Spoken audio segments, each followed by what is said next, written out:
सांसद जी,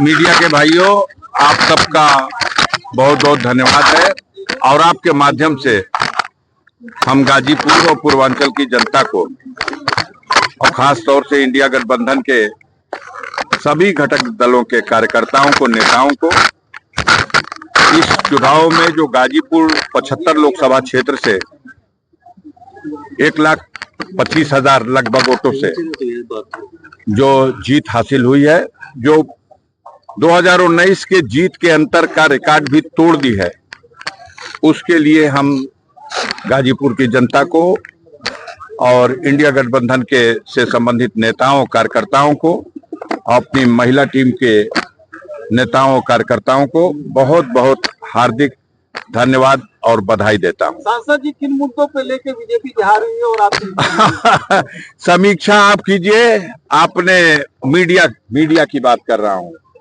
उस मीडिया की बात कर रहा हूं जिसने 72 घंटा इस देश की जनता को बेचैन कर दिया, जिसने झूठा सर्वे, नंदवंश का नाश करने की जो नहीं, ये सब बहुत छोटी सी बातें हैं, जिसने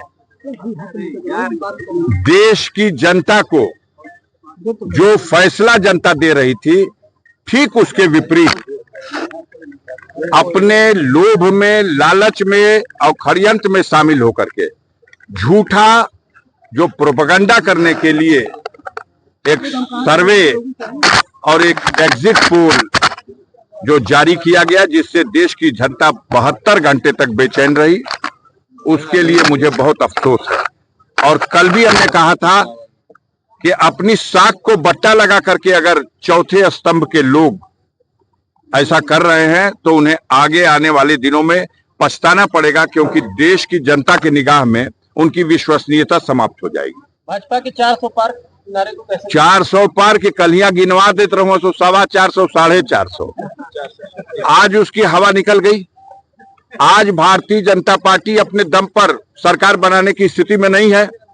अब सहयोगी दलों की घींचाघांची शुरू है, तो उधर के चाणक्य हैं अमित शाह, इधर भी चाणक्य हैं। अब उनका खेल देखिए, अब खेल होने वाला है। मात तो पहली मात तो गोदी मीडिया की हो गई, जिसने इस चुनाव को पूरी तरह से जनता के मन पर, दिमाग पर एक भ्रम बनाने के लिए अजीब माहौल बना दिया। जहां धरातल पर सच्चाई ये है कि 250 सीट नहीं पहुंच रही भाजपा, आप उसको 400 सीट दिखा रहे हैं। झूठ की इम्तिहा है। गाजीपुर भी जिता रहे हैं जहां 1.25 लाख वोट से हार रही भाजपा। कितना पक्षपात करेंगे भाई, कितना पैसा देते हैं।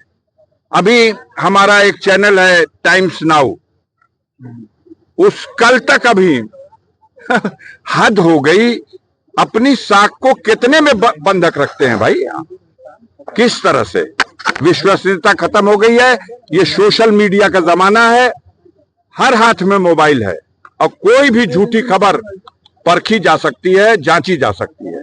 बड़ी बड़ी मीडिया के लोगों से ये चूक हुई है। मैं कल भी प्रेस कॉन्फ्रेंस में ये बात कहा था, और पूर्वांचल में किस तरह सफाया होने जा रहा, आज वो दृश्य आपके सामने है। चंदौली को मैंने कहा था जीत रहा हूं, जीत लिया। हमने ऐलान किया था बलिया, आपने देख लिया फैसला, जनता का फैसला। हम एग्जिट पोल नहीं कर रहे थे, हम अपने 50 साल के जीवन के अनुभव के आधार पर कर रहे थे। घोसी भी जीतेंगे, लालगंज भी जीतेंगे, आजमगढ़ भी जीतेंगे, जौनपुर भी जीतेंगे, मछली शहर जीतेंगे, ये सारी जीतें जीत लिए। आज समाजवादी पार्टी इस देश में तीसरी सबसे बड़ी पार्टी बन गई।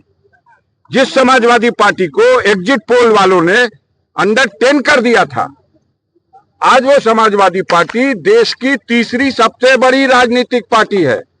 और वो भारतीय जनता पार्टी जो विश्व की सबसे बड़ी पार्टी है, आज वो निर्भर है चंद्रबाबू नायडू की कृपा पर। आज उसकी हालत खराब है और वो निर्भर है नीतीश कुमार पर। अब देखिए, आने वाले दिनों में देखिए, अब वो सरकार नहीं रह जाएगी। इंडिया गठबंधन बहुत सा आपके इस एग्जिट पोल की वजह से जो भ्रम फैला, विश्वसनीयता पे आपके भी साख पर बट्टा लगा, जनता को भी बेचैनी हुई, परेशानी हुई। कितने लोगों को हार्ट अटैक हो गया, कितने लोग अस्पताल में भर्ती हो गए। मेरा साथी मुन्नन यादव हमको फोन पे बोला कि भैया मेरा बीपी ऊपर वाला 90 नीचे वाला 55 हो गया है। हम कह रहे भैया ये रास्ते में छोड़ के जीबा का गिनतिया तो करा लो, कम से कम जल्दी जल्दी इनको इलेक्ट्रॉल पिलाइए, इनको बचाइए। अब तो साहब आप एक एक नाम लेकर के आप मत कीजिए। मेन नाम है मोदी पे सवाल कीजिए। मैंने कल कहा था कि जीतेंगे भी तो अपनी जीत पर शर्मिंदा होंगे। कल कहा था हमारी प्रेस कॉन्फ्रेंस में, 2 घंटों तक जीत इतनी होगी, पीछे रहे 2 राउंड 3 राउंड पीछे रहे और उसके बाद जीत लेने में भी सफल हुए, तो अपनी जीत को जब जब देखेंगे शर्मिंदा होंगे, क्योंकि लक्ष्य था 10 लाख से जीतने का।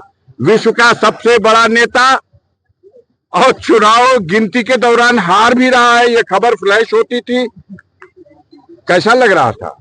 जो नजारा है उत्तर प्रदेश में, कोई सीट आप मानने को तैयार थे?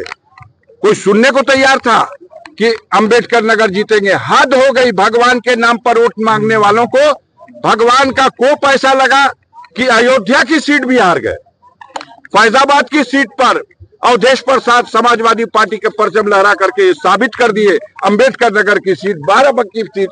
ये गठबंधन जिस तरह से उत्तर प्रदेश में भारतीय जनता पार्टी के सामने मुकाबले में एक मजबूत दीवार बन के खड़ा हुआ है, अब गिनती उल्टी शुरू हो गई उत्तर प्रदेश सरकार की।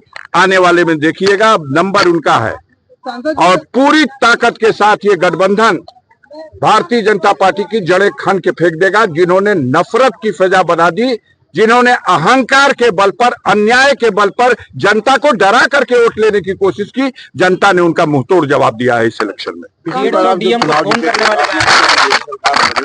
कोई काम हमसे उम्मीद मत अब काम हम आजे मत गिनाइए, काम हमसे फुल उम्मीद रखिए, जो हमारे बस का करेंगे।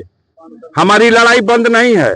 अभी कितने लोग आप लोग जैसे तक कल ही हमारी सजा करा रहे थे और गिनतियों ना होने दे रहे थे, लेकिन एक बार नहीं 20 बार न्यायपालिका, 20 बार न्यायपालिका से और जनता की अदालत से मुंह की खाने के बाद भी आप अब उन लोगों की ख्वाहिश मत पूरी कीजिए जो आपको सिखाते हैं। हो गया, आपने मेरी परीक्षा ले लिया, जनता की अदालत में मेरी परीक्षा हो गई, अब जनादेश को स्वीकार कीजिए। आप ही कहते थे, तर्क देते थे, ओ बार सपा बसपा का गठबंधन है लिए जीतल रहूं, एबर तक गठबंधन नहीं के 2 लाख वोट घट गई। जितना वोट था उतना ही वोट पहुंच गया।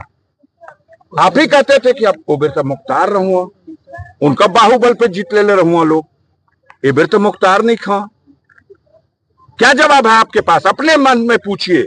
आपको सवाल बताने वाले जो आपको सवाल बता रहे हैं उनसे पूछिए कि जनता ने इसका क्या जवाब दिया है। जनता के जनादेश को स्वीकार कीजिए। आप चौथे स्तंभ है, आप स्वीकार कीजिए। और आपके माध्यम से ये खबर जब जनमानस में जाए तो जनमानस को ये लगे कि हमारे खबर दिखाने वाले खबर नवीसों ने जो सच्चाई थी वो दिखाया। दूसरा जीत जाए तो जातवाद हो गया, और आप जीत जाए तो विकास जीत गया। आप जीतिए तो विकास जीत गया, और दूसरा जीत जाए तो जातवाद जीत गया। धन्यवाद।